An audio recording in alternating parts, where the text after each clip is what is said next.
Olá, boa tarde, alunos. Estamos aqui para mais uma aula, tá? No nosso segundo encontro. Nós estamos hoje fazendo parte do nosso segundo encontro e dando continuidade ao que a gente viu no primeiro encontro. A gente viu conceitos, definições, né? Falamos um pouquinho sobre geologia.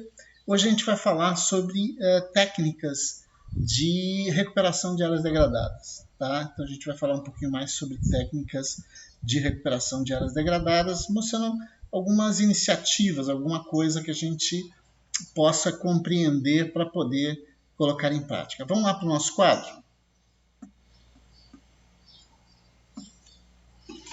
Pessoal, é importante que fique bem claro que apesar de vocês terem que produzir uma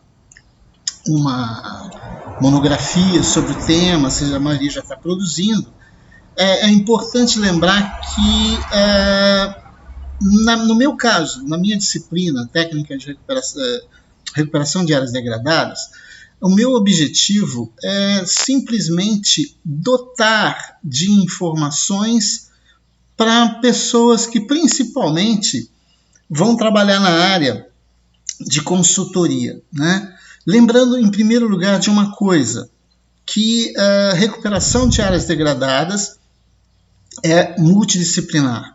Então, envolve conhecimento de todas as áreas do conhecimento, tá? Então, a gente vai precisar de trabalhar com vários conhecimentos, várias ciências, para poder dar conta dos recados, dos problemas que forem nos apresentados.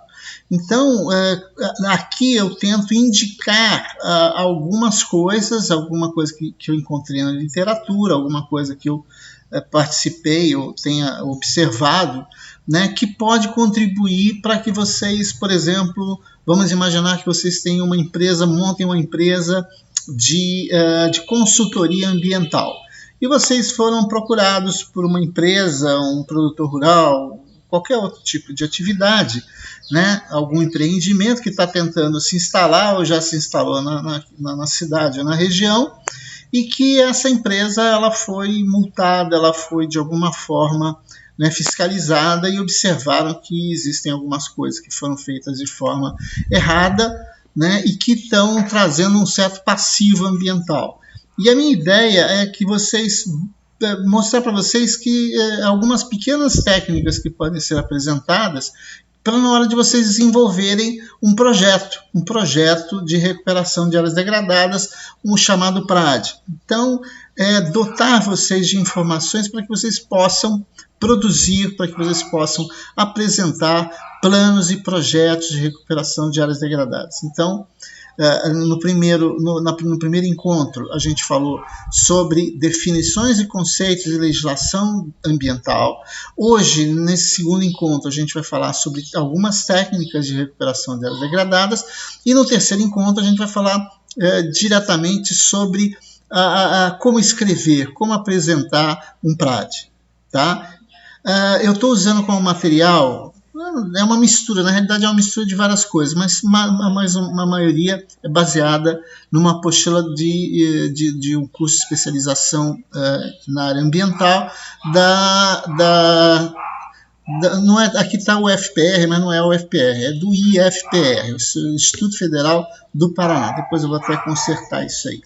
Mas vamos lá para o nosso primeiro slide, né, mostrando que quando a gente fala em técnicas de recuperação de áreas degradadas, a gente tem técnicas variáveis que vão desde, né, recuperação de lavoura, recuperação de pastagem, né, usar regeneração natural, fragmentos de mato, ou seja, existem diversas técnicas que podem ser aplicadas para você recuperar uma área degradada, tá? O que a gente, por exemplo, uma pastagem degradada, né? O que a gente entende por uma pastagem degradada? É quando, de uma maneira geral, ela já perdeu 70%, 80% da cobertura vegetal, né? Quando começam as espécies invasoras a dominar a área, ou seja, é quando você tem os processos erosivos se intensificaram, ou seja, quando você vê que aquela área não tem mais condição de se recuperar, né, totalmente sozinha, sem uma intervenção humana, né? Então, a primeira técnica que a gente tem aí é a de indução de regeneração natural. E aí já está a primeira característica dela. Ela só presta para solos pouco degradados. Ou seja, mesmo que você tenha, né, que a vegetação original, uma pastagem, né, ou uma lavoura já não consegue mais dar aquela produtividade que existia no passado, né? O solo ainda não apresenta muitos estágios erosivos muito intensos, então esses solos pouco degradados se prestam ao que a gente chama de indução da regeneração natural, né? Ou seja, esse solo ainda apresenta algumas características bióticas e abióticas originais, né? Você tem um banco de sementes das espécies pioneiras, que sejam de preferência de rápido revestimento, de rápida cobertura e de rápido crescimento. Então, essas são algumas das técnicas, né, que a gente poderia dizer de recuperação. Sempre lembrando, pessoal, que o processo de regeneração natural, ele segue aquelas leis que a gente chama da sucessão ecológica, né? O que significa isso? Um solo degradado, né, um solo, né, vamos dizer, a princípio, sem qualquer tipo de cobertura, ele inicialmente vai ser, né, recoberto por espécies pioneiras, né? Então, espécies pioneiras serão aquelas que vão dar aquela primeira cobertura inicial, né? Então, essas espécies pioneiras, elas apresentam um relativamente rápido crescimento, né? São espécies gramíneas, então aqui você tem muita gramínea. As gramíneas são muito exigentes em relação ao sol, né? E que ao dar início a esse processo, elas serão, por sucessão, elas serão ocupadas por uma fase intermediária, né? Nessa fase intermediária, você já tem espécies arbustivas, né? Você já tem uma competição pela luminosidade, que vai fazer com que essas espécies iniciais, as pioneiras, sejam descartadas, né? Até você chegar ao clímax, quando você tem, né, o clímax da vegetação, ou seja, você tem o ápice, você tem o momento máximo dessa vegetação, e isso vai sendo alcançado de acordo com o passar do tempo. Então, o que se busca na regeneração natural é que isso ocorra de forma natural, essa passagem, né, das espécies pioneiras dessa fase intermediária até chegar ao clímax. Os fatores para disponibilidade, você vai precisar de sementes, né, que vão ter uma certa disponibilidade na região, né? Então você vai ter que se ater a fatores como produção de sementes, né? Como é que você vai se dar essa produção de sementes? Né? A floração, dados sobre floração, polinização, dispersão, como é que essas sementes vão ser dispersas? Né? Então tem como é que tá os ventos, pássaros, roedores, né? Presença de predadores, de consumidores dessas sementes, né? E a sanidade, né, dessa vegetação, presença de fungos, de insetos, né, que serão, né, vão determinar a disponibilidade de sementes para a nossa regeneração natural.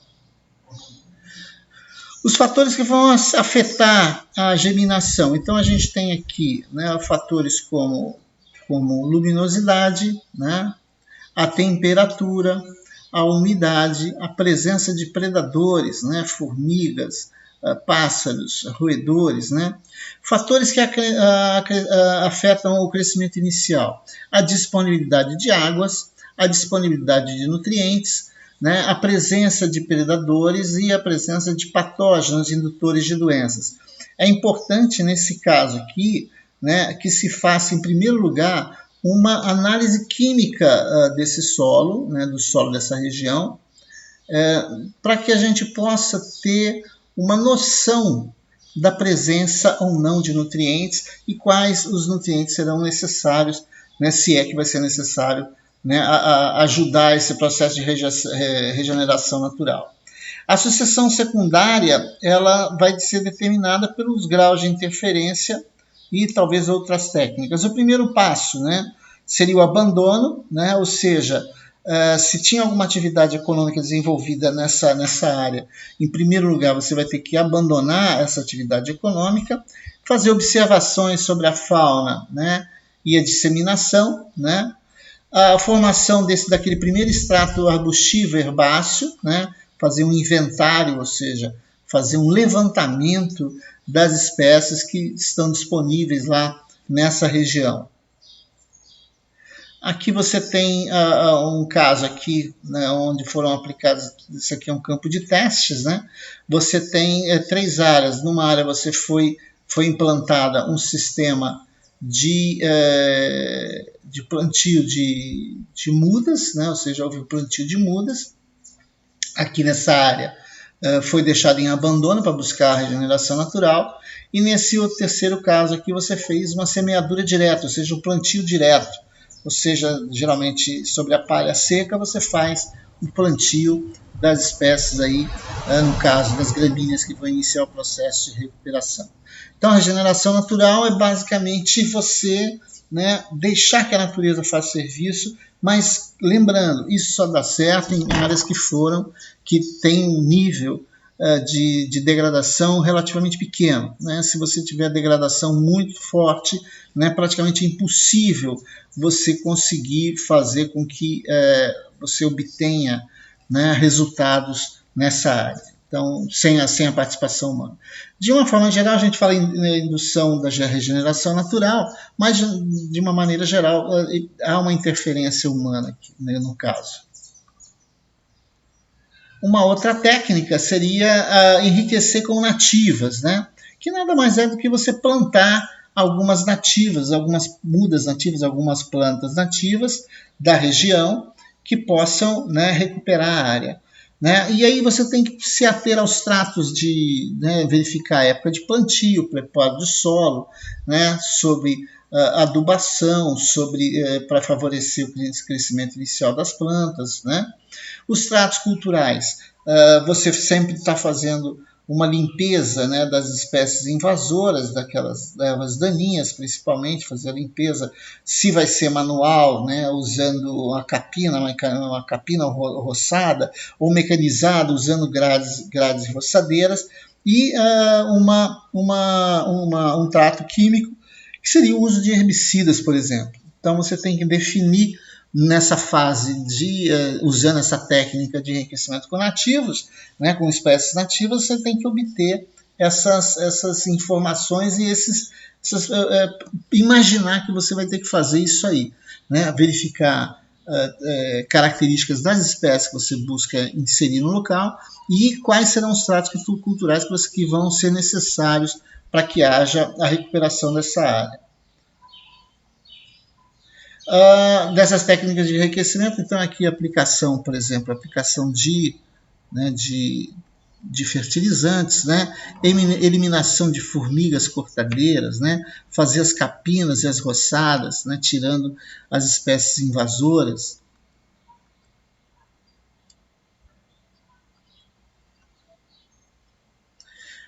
Então, como eu falei para vocês, né, combate a formigas cortadeiras, né, vigilar e combater.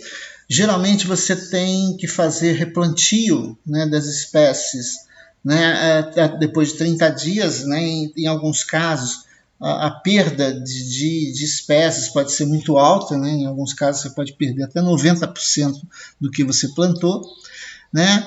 Inicialmente você tem que dar atenção ao plantio de espécies herbáceas e arbustivas, ou seja, gramíneas, né, e árvores, porque busca, né, favorecer o microclima, né, de forma a reduzir a perda de água, né, a evapotranspiração, e reduz o ataque também de insetos. Né.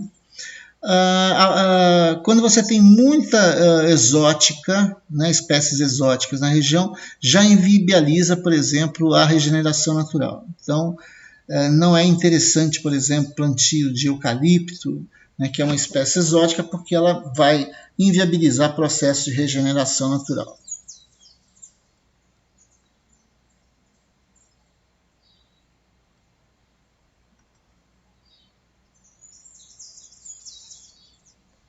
Espera aí.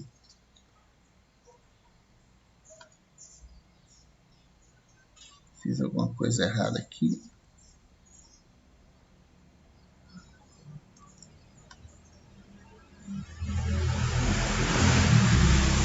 Outra técnica aqui seria a técnica de plantio com implantação pura de nativas, né? Plantio de nativas, né? Quando você tem um alto grau de perda, né? das características bióticas, ou seja, quando o solo já não tem mais micro-organismos, ou seja, quando o grau de devastação já foi muito grande. Então, o grau de degradação aqui é muito alto, então você vai ter que plantar nativas, então plantio de mudas nativas. A função seria acelerar aqueles processos lá de sucessão natural, né? Ou seja, espécies pioneiras, espécies secundárias até chegar ao clímax, ou seja, seguindo uma ordem natural, né? Ou seja, as pioneiras, depois espécies secundárias iniciais, depois as secundárias tardias até chegar ao clímax. Então a ordem é basicamente essa, né? Pioneiras, né? Então aqui destaque para as gramíneas, depois você tem as espécies secundárias, né? Iniciais, e depois você tem as tardias, e por fim as espécies clímax, né? Que as plantas chegam ao clímax. Então basicamente você visa isso aí. Então só lembrando lá no início que nós vimos, regeneração natural só serve para baixo grau de degradação. Depois aí você faz uma mistura, né? Uma parte você pode deixar só enriquecer com espécies nativas. Nesse caso aqui não, aqui você já vai ter que fazer, né, diretamente a introdução de espécies, né, de espécies nativas, né? Então, nesse caso aqui, você tem áreas extremamente já degradadas, então aqui você tem solo exposto, né? Você tem um grau de erosão muito grande, o terreno bastante, né, cortado por sulcos, por ravinas, então, em alguns casos, chegando a vossorocas, né? A completa formação de processos de desertificação, inclusive, né? Então já é mais complicado. Então, a técnica de plantio é a implantação pura de nativas ou plantio de mudas nativas. Então, nesse caso aqui, você já tem a cobertura vegetal existência de banco de sementes, e remanescentes florestais próximos. O que isso quer dizer? Remanescentes florestais próximos é você buscar nas proximidades onde existam fragmentos que possuam espécies das quais você tenha condições de buscar sementes para que você possa fazer a regeneração, né, dessa região, né? Tem que fazer uma análise da vegetação vegetal, da cobertura vegetal, eu não diria nem existente, mas pré-existentes, né? A formação desse banco de sementes você vai buscar nesses fragmentos próximos, né? Vai precisar de tratos silviculturais, né, adequados, né? E aqui eu não estou falando da introdução de SAFs, ou seja, de sistemas agroflorestais. Nesse caso aqui são só de espécies, né, de nativas mesmo. No primeiro ano vai ser esses tratos silviculturais adequados, ou seja, né, todas as técnicas que levam, né, desde a análise do solo, o plantio, né, a produção de mudas e o plantio, replantio na área, e no segundo ano os processos de manutenção e recuperação do que você fez no ano anterior. As técnicas de plantio, né, que você tem aí, por exemplo, de faixas de vegetação, fazer o plantio na forma de faixas. Geralmente essas faixas elas são perpendiculares ao declive, né? Então você vai fazer faixas de vegetação perpendiculares ao declive, de forma a evitar processos erosivos.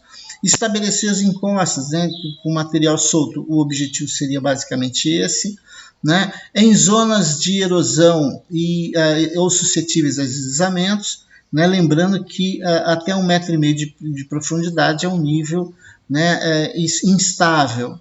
A execução deve ser simples e rápida, né, ela consolida em profundidade e diminui o fluxo, né, da velocidade de água. Então, você fazendo esses plantios, né, esses plantios de faixas de vegetação, você, né, que são de execução rápida e simples, você consolida em profundidade e diminui o fluxo de velocidade de água. Então, já começa a contar algumas vantagens, né, nesse tipo.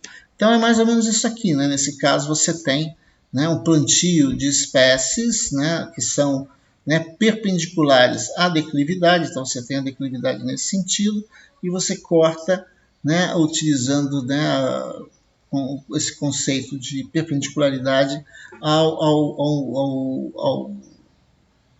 que a gente chamaria de declive, né? Aqui uma outra também. Aqui você tem as faixas, né, plantadas, né, lembrando que essas técnicas elas diminuem, né, o fluxo de água, né, o fluxo que poderia incrementar processos erosivos, então já é uma técnica bem interessante de recuperação de áreas degradadas. Uma outra técnica que é bastante conhecida e é bastante utilizada é o que eles chamam de nucleação, né? O próprio nome já está dizendo, é a formação de núcleos, né? Esses núcleos vão servir como ferramentas, os núcleos vão servir como pontos, né? Como pontos de início dos processos de recuperação do solo, né?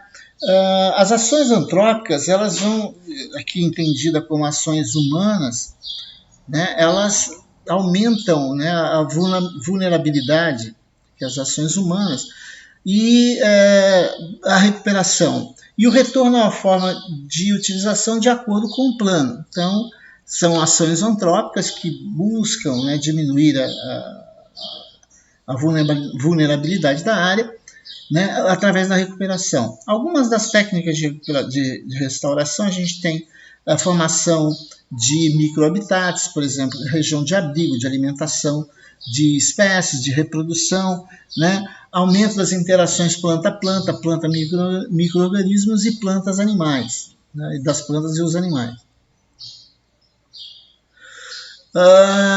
Então, a nucleação como ferramenta para a recuperação de área degradada envolve essa capacidade de uma espécie, né, em propiciar uma significativa melhora da qualidade ambiental, o aumento na probabilidade de ocupação de várias espécies. Então, ao constituir esses núcleos, né, eles vão criar condições, eles vão formar nichos, né, espaços, né, vão formar ecossistemas que buscam enriquecer, né, tanto a flora, né, a vegetação, como a fauna, servir de abrigo de fauna, de recuperação de fauna, trazendo com que essa área, vamos dizer, ela se naturalize. A gente busca naturalizar a área como ela era, ou buscando pelo menos o que ela era no passado.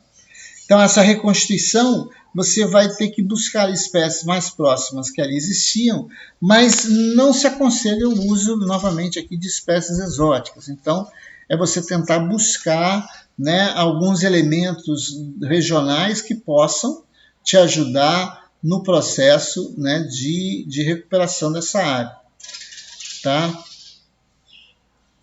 Uma técnica de recuperação aí bastante conhecida é a transposição do solo. Ou seja, o próprio nome já está dizendo, é você trazer solo de um outro lugar e colocar nessa região, tá? Formando esses pequenos núcleos. Então aqui você tem, né, uma área onde você formou, né, trouxe solo de uma outra região, né, e o solo que você traz, ele tem organismos, ele tem micro-organismos que vão, né, que tem uma série de ações sobre o solo. Por exemplo, né, bactérias que podem, né, melhorar o processo de nitrificação, de adicionar nitrogênio ao solo. Né, você pode trazer também formigas que vão, melhorar a aeração do solo na medida em que essa microfauna ela cria espaços ali permitindo que a água infiltre com maior velocidade.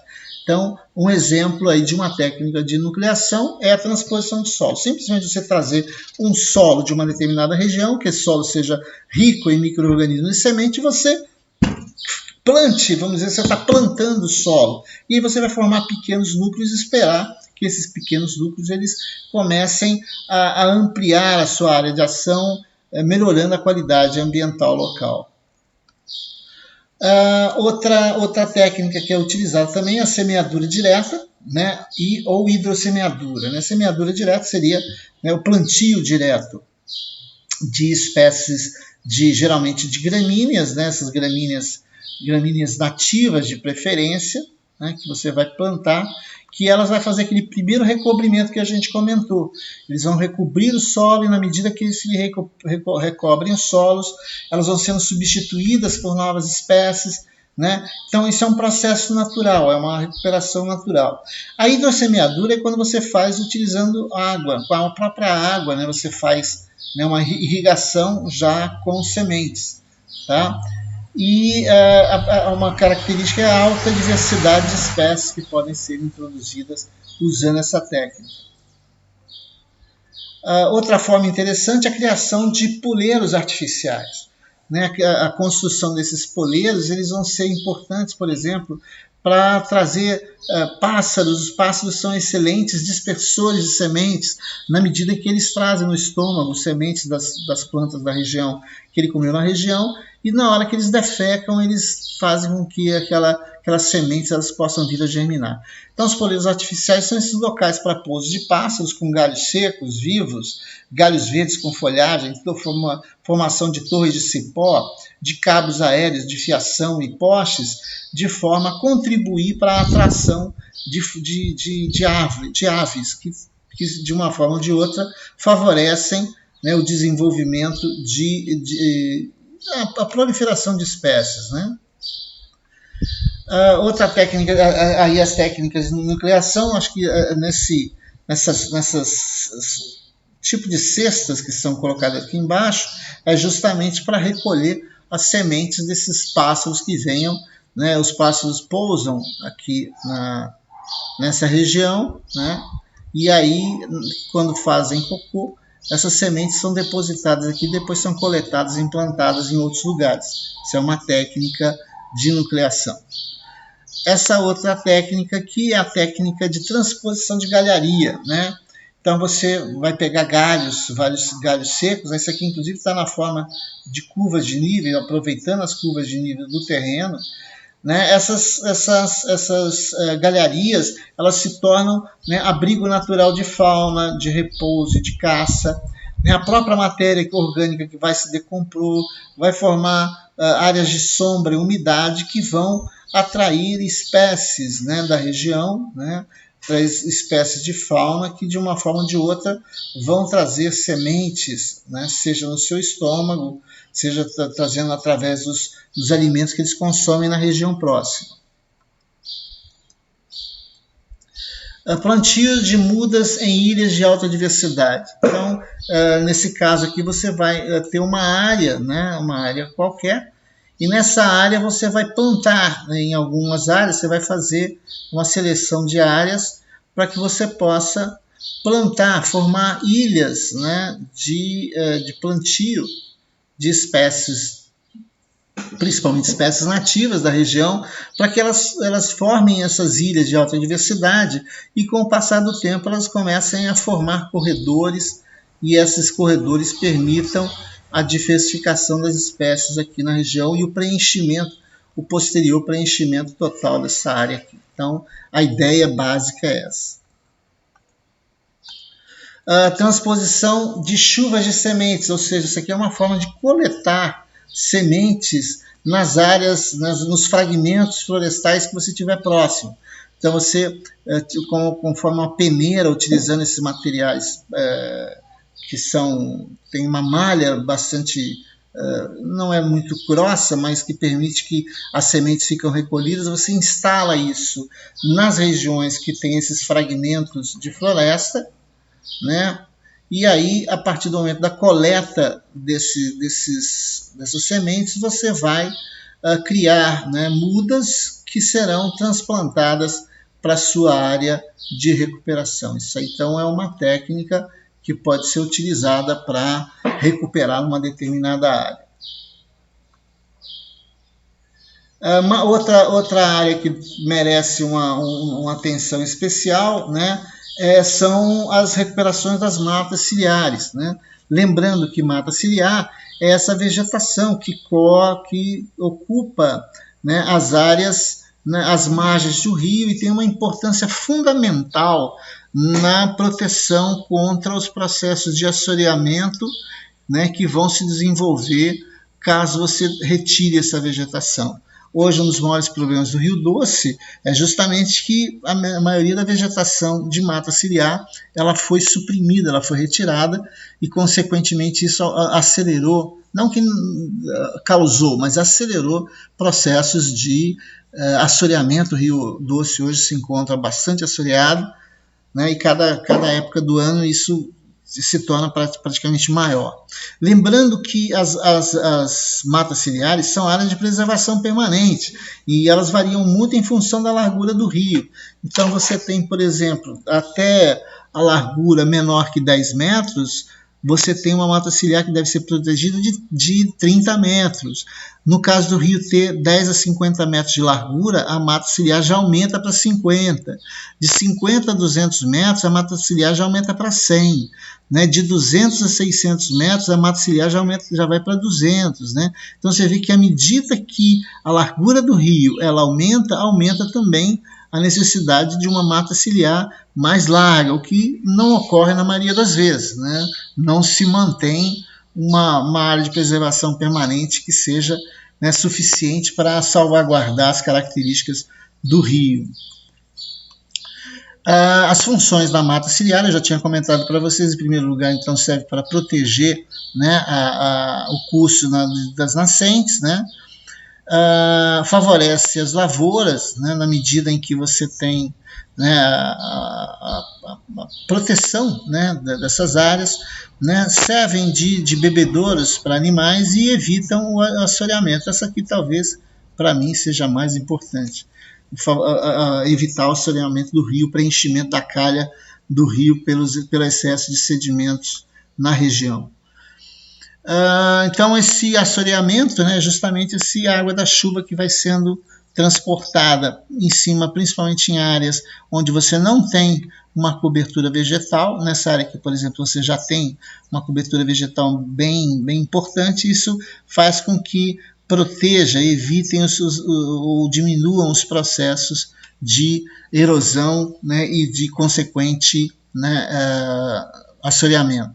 Então, a presença de mata ciliar controla a vazão, serve de abrigo, né, e alimento para diversas espécies, né, é um importante estabilizador de encostas, né, e por ter essa proteção diminui, né, a velocidade das enxurradas, ou seja, carregando menos sedimentos. Num pré-projeto de recuperação, então, a primeira coisa que você vai ter que fazer é um levantamento das espécies nativas remanescentes. O que tem de nativo na região, né?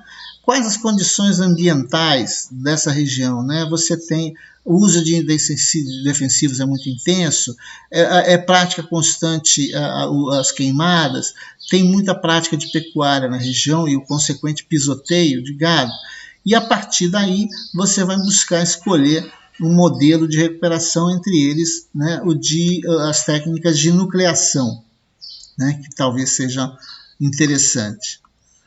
No pré-projeto de recuperação, então, você vai ter que né, observar, né, das sementes escolhidas, das espécies escolhidas, a sua resistência, não só a resistência, mas a sua resiliência, a capacidade dela de recuperar de impactos, né, a facilidade de propagação, né, a facilidade de obtenção, né, são espécies de rápido crescimento, tem que ser espécies de rápido crescimento e de cobertura rápida, né, rapidamente cobrir a região para evitar mais perda de solo e que vão fornecer, né, a matéria orgânica para o solo. Né, pode ser plantio direto ou de lanço, né, plantio direto é plantar em cima diretamente na palhada, né, abaixo da palhada, e o lanço é o lançamento manual de espécies.